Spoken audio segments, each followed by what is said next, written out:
What's up, guys? It has been with 2020 election predictions, and today I'm going to show you kind of what I think are the four most likely outcomes.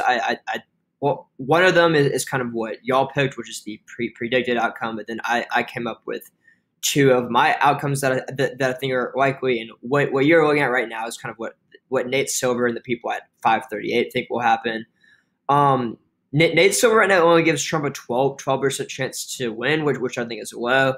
When we compare that to the predicted and kind of what the people at large think, they give Trump a 41% chance to win, which I think is probably more realistic about where it could be. But right now, for the sake of this, I came up with four different outcomes, with three of them have Biden winning and Trump winning in one outcome. So I guess you could say that kind of gives Trump a 25% chance to win. But like 538 has a lot of different outcomes here. So this is a scenario where Biden wins 407 electoral votes. This is a scenario when Trump wins 300 or Biden wins 344 votes. And then kind of getting more to the middle, this is I would say kind of where the average is right now. Biden's at 324, Trump's at 214, but there's also 12 different scenarios where Trump wins. So what might these look like?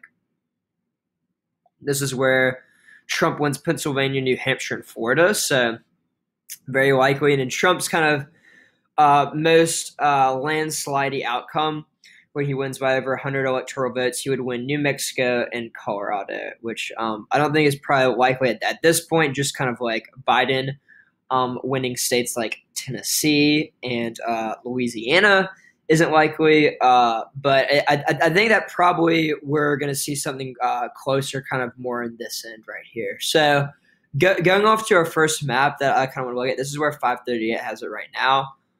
They just came out with an article the other day saying that like the closest states are not the tipping point states, which they predict are either going to be Florida, Pennsylvania, Wisconsin, maybe even Arizona. But the closest states right now are Iowa, Ohio, and Georgia, which should be, if we look at the 2016 results, states that Trump is winning in. I don't necessarily agree with the characterization of Iowa and Ohio. I do get it; the polls have it very neck and neck right now. But looking at the 2016 outcome, I think we can kind of move Iowa and Ohio kind of more in the lean area where Texas is right now. Looking at this overall, one thing I think is pretty interesting is like Alaska, Kansas, Missouri, Montana, Indiana, and South Carolina are all kind of in the likely territory. The same territory where states like the states that Trump won in 2016 in the Rust Belt are. One thing that I was actually pretty surprised by is that Biden has a better chance of flipping a state like Alaska. If we kind of look at the other map, it shows this. So Biden has a 21% chance to win Alaska, but if we look at a state like Pennsylvania, Trump only has a 13% chance to flip it. So this was very, very surprising to me. I don't necessarily buy this just because if we look at the voting error in 2016, it was very, very concentrated in the Rust Belt, not so much in a state like Alaska. But Alaska is very, very variable. Okay, so and then moving on, I do agree that these states are definitely more in reach for Trump than the Rust Belt, but I think that North Carolina, Florida, and Arizona are all practical toss-ups right now.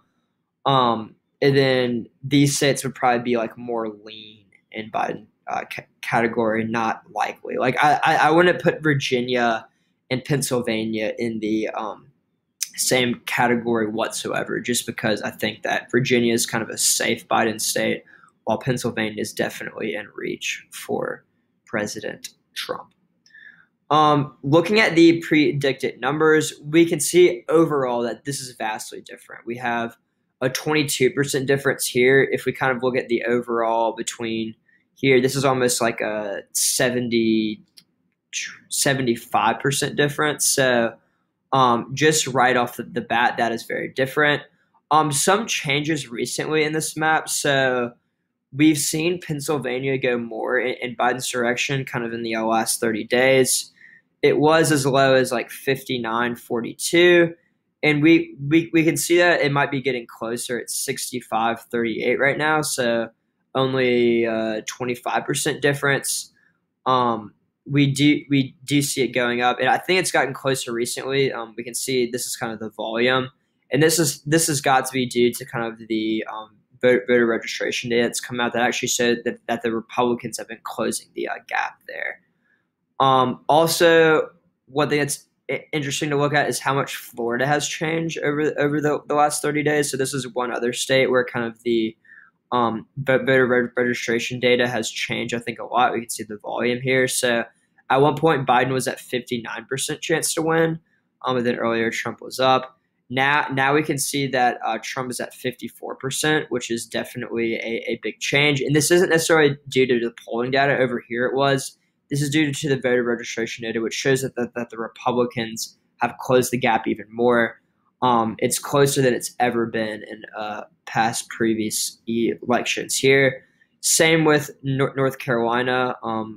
North Carolina is also getting closer. So, yeah. So it's, I mean, these are all pure toss-ups, and I mean, predicted isn't what I think. Predicted isn't what the polls think. Predicted is what the people of America think, which I honestly think is going to be more accurate than this. I don't think Biden's going to win Florida by over 2 points. I think it's kind of ridiculous that in the model that they do have Biden winning. Let's see, they have Biden winning by 3 points.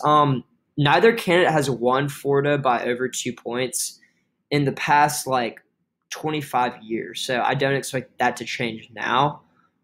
So I definitely think this is kind of more reflective of probably what a more accurate map is going to look like. This map still has the Rust Belt kind of in this dark blue color, which I do think is kind of more realistic than this map, which has an even more darker blue. But I do think that Trump kind of has a better chance in some of these states than maybe even the predicted people are giving him. So kind of going from more left to right up here, then also kind of where I think Trump has the best chance to win. This is currently what I predict right now. So I do think that North Carolina, Georgia, and Florida are going to go to President Trump. I do think it's going to be very, very close. And I think I'm kind of splitting hairs with Florida and North Carolina. While I don't think Biden's going to win Florida by over 2 points, I think it's very possible that he could win it by less than a point. I think Florida's going to be decided by less than a point on either side. There's just a lot of different factors that I could kind of argue it both ways. But regardless, I would rather argue that Florida's going to be very, very close than kind of say either candidate's going to have a large victory there. One thing that's, I would say, different than kind of the other map is I have Wisconsin and Pennsylvania as tilt states. Now, I totally get the polls have Biden up by 5, 6, 7, 8 points, but I really think that there's going to be some error in these polls. I think we're going to see the shy voter effect like we did in 2016. So while I do have Biden winning, it's by a lot smaller of a margin. All we need is kind of Trump to improve by 1 or 2 points in Pennsylvania and Wisconsin, and he's won. If he wins Pennsylvania, then it's like a 270, 268, and then he would only have to win Wisconsin or Arizona or the 2nd congressional district in Nebraska. So I don't think that I'm necessarily underestimating Trump or overestimating Biden in this one. And also, I mean, people could argue that I'm underestimating Biden, that he has more strength than the Rust Belt right now. But I think just looking at the historical returns in 2016, no one's gonna call me crazy here because I'm just gonna price in kind of some of the polling error in the Rust Belt because I really don't think it's entirely been fixed. So lastly, this is kind of my last prediction. This is a scenario where Trump wins. So just kind of going back and forth, we can see that this map becomes more red. I think that Trump's going to win Montana by more than 12 points. Texas, I think Trump could win by about 5 points. And the states that flip here are Wisconsin, Pennsylvania, and Wisconsin. Arizona, Wisconsin, and Pennsylvania. And Trump kind of shores up his support in Georgia, South Carolina, and states like Nevada are closer than they would have been. So this is a closer election outcome than happened in 2016. So Trump would underperform his 2016 results, but he would still win, and no one could contest it in the courts. But I mean, this is honestly a pretty similar map to what we saw in 2016. Trump won Wisconsin, Michigan, and Pennsylvania by less than a point. So I think in 2020 we could very similarly see a similar matchup where all these states are decided by less than 2 points. But for all my Trump supporters in the comments, do you think this was a likely outcome? Do you think Trump's going to win by more? I would very much want to see your opinion. So right now, in terms of where I predict the election to happen, I predict that it's going to be somewhere in between these kind of two extremes. I think Biden's going to get between 248 and 335 electoral votes, and I think that Trump's going to get somewhere between 203 and 290 electoral votes. So on both sides, that's within a 100-point margin. So my prediction is a lot closer than others that kind of have it very much on both sides. So I've kind of honed it in between. I would say like right here and right here. I think it's going to be like somewhere in this in this kind of time frame, which leaves out all these 200 plus and a few over on the far left over here. So let me know what y'all think of this projection, and be on the lookout for a new video tomorrow.